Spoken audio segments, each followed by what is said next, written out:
रायपुर से विकास उपाध्याय भैया जी जो खड़े हैं, हम उनके समर्थन। राहुल गांधी जी का भारत जोड़ो न्याय यात्रा और भारत जोड़ो यात्रा का लाभ हमको मिलेगा, क्योंकि बीजेपी सिर्फ धर्म की राजनीति कर रही है, कभी बात नहीं करेगी। वो सिर्फ हिंदू मुस्लिम की लड़ाई, धार्मिक और सांप्रदायिक फैलाने के लिए ही बात करती है। बीजेपी के आने से इतनी महंगाई बढ़ी हुई है, तो आप एक तरफ गौ माता के नाम से राजनीति भी करते हो, उन्हीं काटने वाली जो कंपनियों से आप चंदा भी लेते हो। वोट उन्हीं को दो जो स्वास्थ्य, शिक्षा, अपने आने वाली पीढ़ी की चिंता करने वाली सरकार। बोलते हैं कि ईवीएम मेहरबान तो गधा भी पहलवान, ऐसा। और वोट सही आदमी को मिलेगा जो विकास की बात करेंगे, विकास को ही मिलेगा। और हमारे तरफ से रायपुर से विकास भैया विजय होंगे।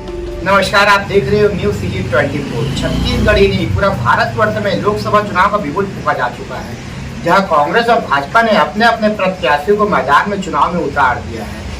साथ ही अब हम बात करेंगे छत्तीसगढ़ के 11 लोकसभा को लेकर। हमारे साथ आप सीधा जुड़ेंगे मजदूर कांग्रेस के नेता, हम बात कर रहे हैं लोकेश साहू जी से। सर, सबसे पहले आपका न्यूज़ सिटी 24 में बहुत बहुत स्वागत करते हैं। नमस्ते। क्या कहेंगे सर, छत्तीसगढ़ के इस बार 11 लोकसभा चुनाव को लेकर क्या लगता है आपको? छत्तीसगढ़ के सबसे पहले तो 11 लोकसभा चुनाव जो है अपने चरम पर है और सभी प्रत्याशी अपने अपने जोर शोर से लगे हुए हैं।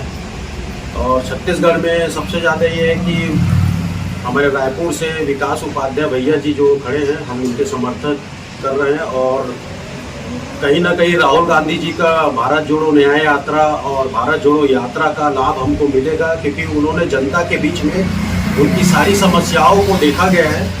और लोग, जनता भी जान चुकी है कि बीजेपी सिर्फ धर्म की राजनीति कर रही है। और इनका स्वास्थ्य, शिक्षा, बेरोजगारी, महंगाई, इनके बारे में तो बीजेपी कभी बात नहीं करेगी। वो सिर्फ हिंदू मुस्लिम की लड़ाई, धार्मिक और सांप्रदायिक फैलाने के लिए ही बात करती है। ये कभी भी स्वास्थ्य, शिक्षा के बारे में कभी बात नहीं करते हैं।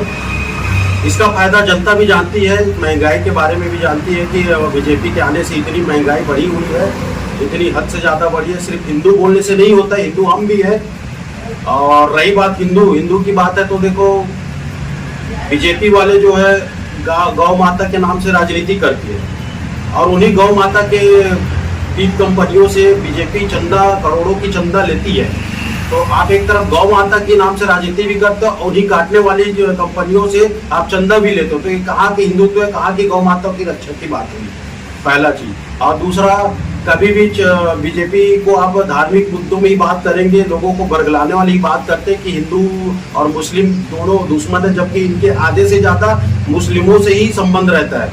और ये ऐसे लोग हैं जो है हिंदू भोले वाली जनता को वोट बैंक बनाने के लिए आगे रहते हैं। तो क्या है, जितने भी हिंदू भाई बहन हैं, चाहे मुसलमान हो, जो भी हो, वोट उन्हीं को दो जो स्वास्थ्य, शिक्षा, अपने आने वाली पीढ़ी की चिंता करने वाली सरकार है। उन्हीं को वोट देना चाहिए, ताकि भारत का विकास हो, भविष्य सफल हो।